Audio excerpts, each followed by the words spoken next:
What's going on, everybody? Welcome to ICMV Drivers Edition. I know I'm way behind on this, so I got to get into it right away. I'm coming to you live. I'm overdue for a one-year review on Zeus. So let's talk about it. We can talk about the changes I made from the moment I bought the car to my experience owning it, my likes, my dislikes. I'm going to give it to you all. So stay tuned as we get into a one-year review on Zeus. Tell me what you think.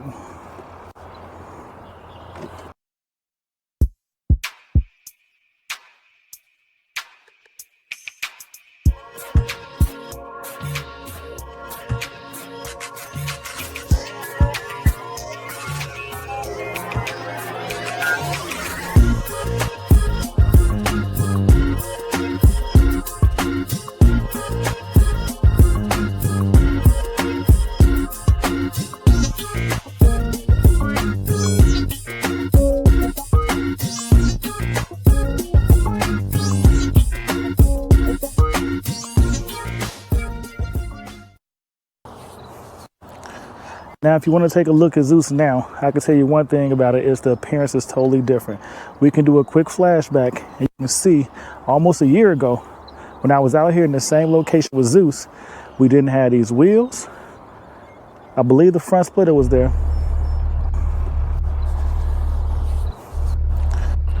We also came back around, and as you notice, we now have a rear wing. It wasn't there either. Everything else looks about the same, the color and so forth. I'm shooting this one a little bit later in the afternoon because I want you to get the multiple dimensions of Zeus. And this is why I tell people why I like my Zeus bronze Corvette, because in the daytime, as you see, it glows and it could almost be gold. But then in the later afternoons, you get more of a laid back, true bronze look. And not only that, if you look at it on the right angle, it almost looks like it's smoke gray or even possibly a gloss black. So I can live with that. Those are the things I like about the car, the color, and the fact that it's not something you see every day. And after having this car for over a year, the one thing I always get is this a wrap? And I tell everybody, no, it's actually the color Zeus Bronze, which was least selected, and people are mind blown. Because the one thing about Zeus Bronze, and I even tell you, most people that actually own a Zeus Bronze Corvette, the only reason they have it is because they actually saw it in person. Another thing too is I know the numbers are low, but it's also the least Corvette color that you see on the retail market. When I was looking for my car, when I look at Corvettes today, because I still take the market looks for you guys and give you information and so forth, but when I'm on the market looking, there isn't a lot of Zeus Bronze Corvettes out there. People don't advertise every car they have for sale, but you usually see maybe about 10 Zeus Bronze Corvettes on the market for sale, or less than that. So keep that in mind. It is actually a beautiful color. It's a very attractive color, and it's a color that everybody has questions about.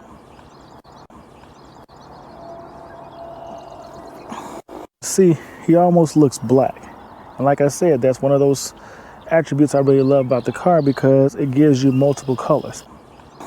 When you look at it from different shades, it's black, it's bronze, it's a hazel brown, it's a light gray, it's gold. It has so many different points that you can't say it's not a good car or it's not a radical color. And one of the things about this car, like I tell you all the time, is it's always turning heads and always sparking comments about the color.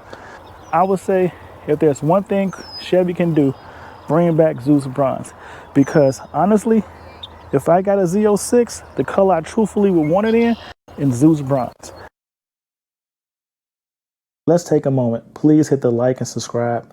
Like the video if you haven't done it already. If you need to watch some more before you give it a thumbs up, I completely understand. But please share the video if you enjoyed it. Also, subscribe to the channel. We talk about all type of information when it comes to dealing with cars. And I think it's a fun channel to enjoy and see some content from. So please subscribe to the channel. By the way, if you haven't heard, again, the ICMV Drivers Edition $250 gas card giveaway. Gas prices are going up and you shouldn't have to make life-changing decisions while you're sitting at the pump. So we're trying to help out with that. Buy a raffle ticket, enter to win $250 and free gas gift cards. You can also participate in this by going to the website and buying some merchandise between May 2nd and July 15th. And for every $5 you spend, it will be matched off with the same equivalence you would get if you bought raffle tickets. So check it out. There's a link in the description below. We're giving away $250 in gas cards. So you can purchase a raffle ticket on your own, or you can get some merch. But either way, you will be entered to win. Let's get back to the video. One of the things I really like about my Corvette, like I said, I'm doing this 1 year review on it, is so I'm gonna give you multiple different looks. It's really, this hardtop convertible has been the best decision Chevy has made. I love it. There is no flaws with it. I know a lot of people, I feel like when it comes to Corvette, there's a lot of hate. I'm not even gonna say hate. This C8 has brought a lot of hate, and I feel like it's because it's not the normal Corvette crowd that's interested in it. So what you get now, you get a lot of the tuners and other sports car or entry-level supercar buyers who feel like they have to be at a prestige status, and there's a cost with that.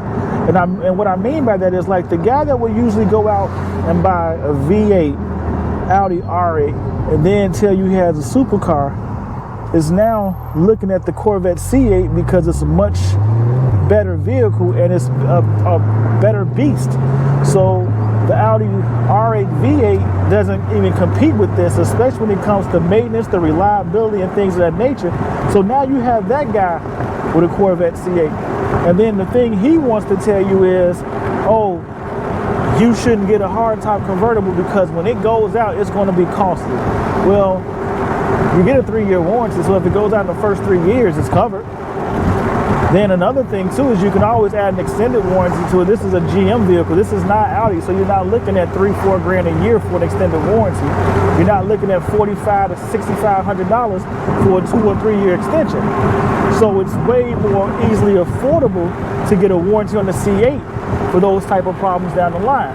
But that's the person that wants to sit there and give you hate on the fact that you bought a hardtop convertible, or they want to sit there and tell you that it's just dumb to buy a car and not be able to see the engine. Well, I'm not going to clean it, so why would I care about seeing it? But I'm going to stay away from that comment. Sorry, it got me a little hyped up, but I'm going to stick to the real focus of this video, which is 1 year ownership of my C8. So I've had my C8 for a year. I haven't had any problems. I know there are some people that's faced issues with their Corvette when they first bought it, mainly like the 2021 models and some 22 models. And I truly feel like that's an issue that comes down to when they went on to the first part shortage shutdowns and the parts they got to help keep making production. I don't think they was as the same quality as the original parts. I have HTC, it's a 2020, so I got one of the later production 2020 models, but it was built before the actual first part shut down. My car has been quite reliable, and that's one of the things that actually is being said about the 2020s is they are like solid. For the most part, yes, there are some flaws, don't get me wrong, there were some early, mishaps with the production of the C8 for 2020, but the later versions they're more reliable when it comes to, I'll just say, wear and tear as far as the engine and trans goes. So I haven't had any issue with that. The biggest issue I've actually had with my car when it comes to maintenance wise is that I bought some tire pressure sensors when I upgraded the wheels on the car, and 2 of those went out. So that's really the gist of any mechanical issue I've had with my car since I've had it. I haven't had my car lock me down as of yet for an update, but then again, I don't have my car on automatic update, so I know the dealer, I got into an argument with the dealer about doing that because he wanted to switch it over, and I told him no, because I've heard the horror stories, and I'm on the go, and sometimes I'm places I don't want to be, and I want to get up out of there. So that's just the nature of Chicago. So I'm not trying to walk to my car and all of a sudden be pinned down for 20, 30 minutes, an hour, and so forth, just because an update has decided to download to my car. Another thing I would say of my 1 year ownership is there are a few flaws with the car, but when I say flaws, we'll talk about, you know what, it's getting kind of dark, so we'll get into this tomorrow. I'll finish this up tomorrow. All right. So let's get back into this video. It's a brand new day. Had to go ahead and finish this up so I can get this out to you guys. Like I said, it's long overdue. So right now,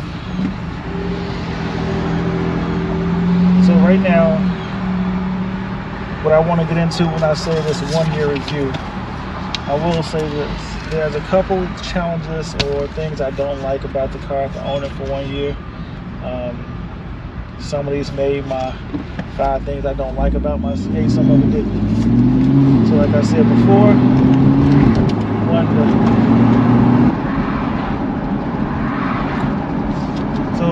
one of the things I don't like is when it comes down to washing the car retains a lot of water behind the back glass on the convertible.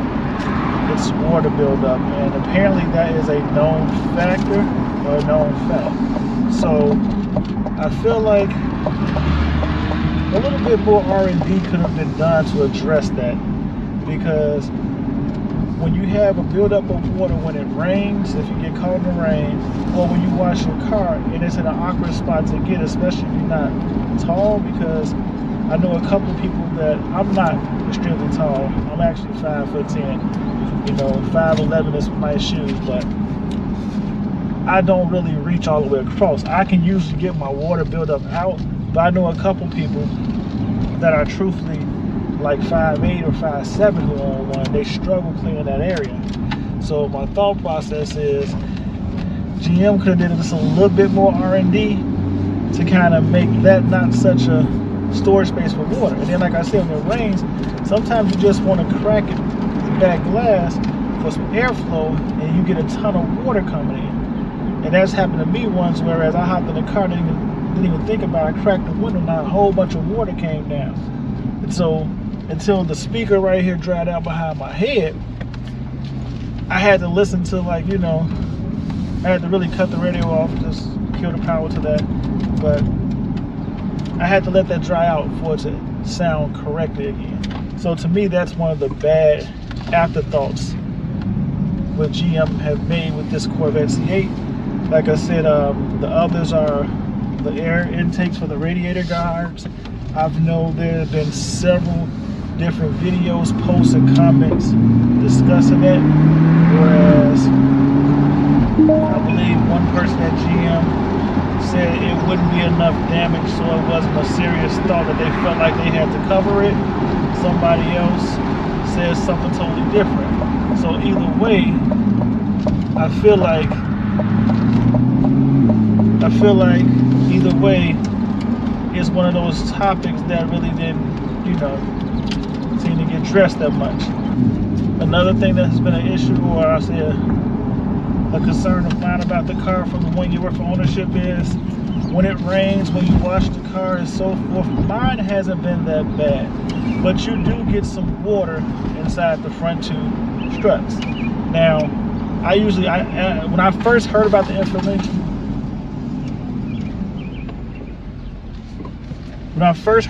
information, I was checking my struts pretty much anytime the car got wet, it rained, or I took it for a car wash.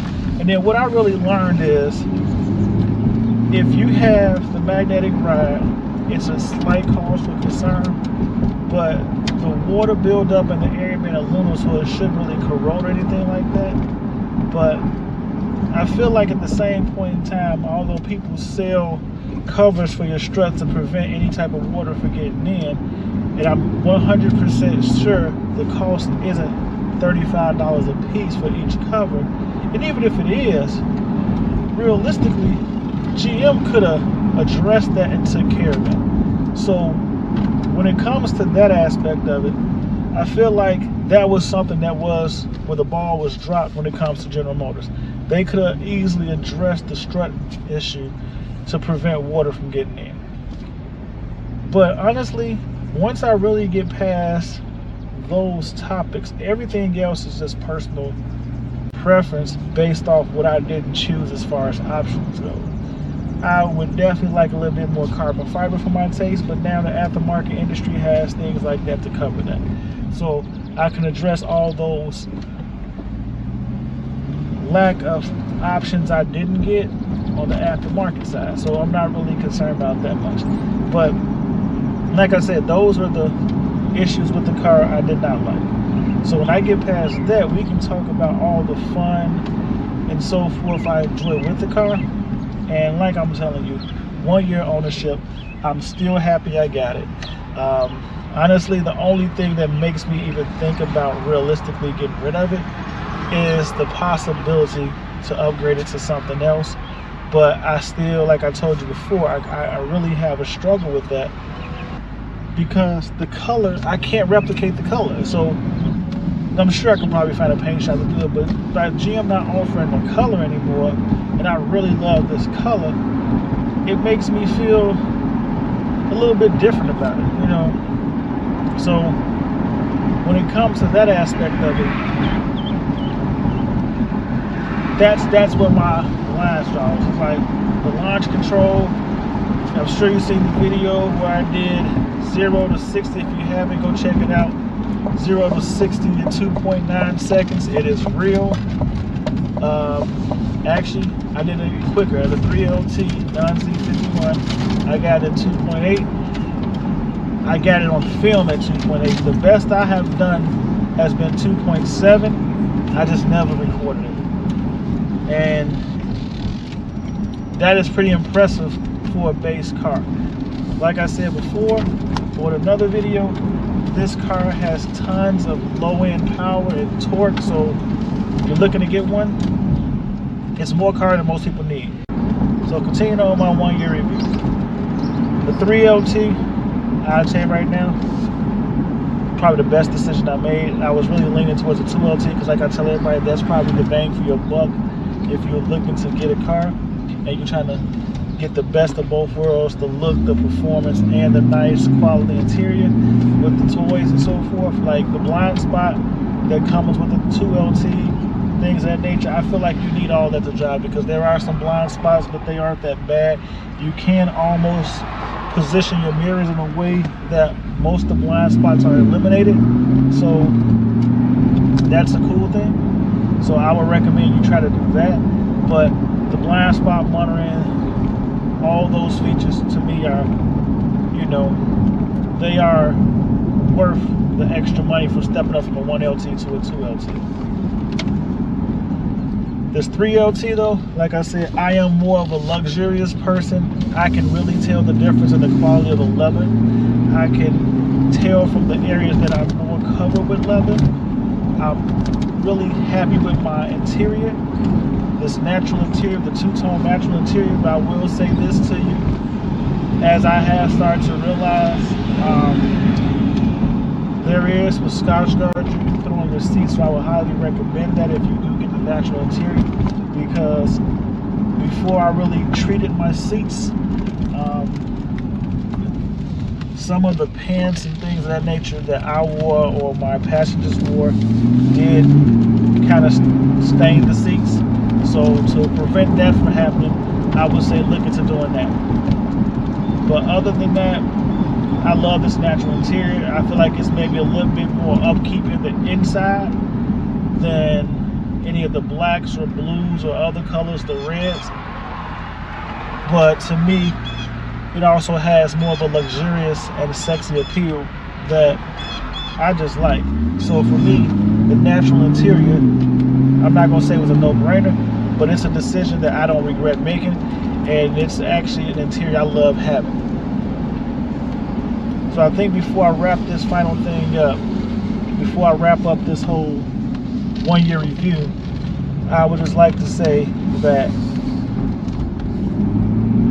I can't complain about this car. I can't complain, but my complaints are so petty that I feel like for what it is, the base price, the cost, what can you really get to rival it? And what can you get that is better than it for what it does?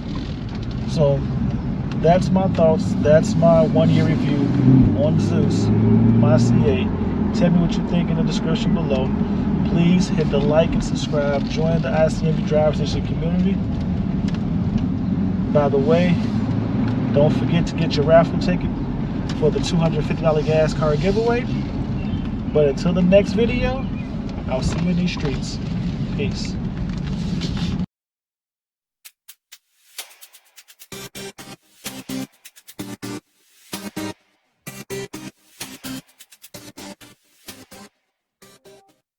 Stay tuned. See you in these streets. Peace.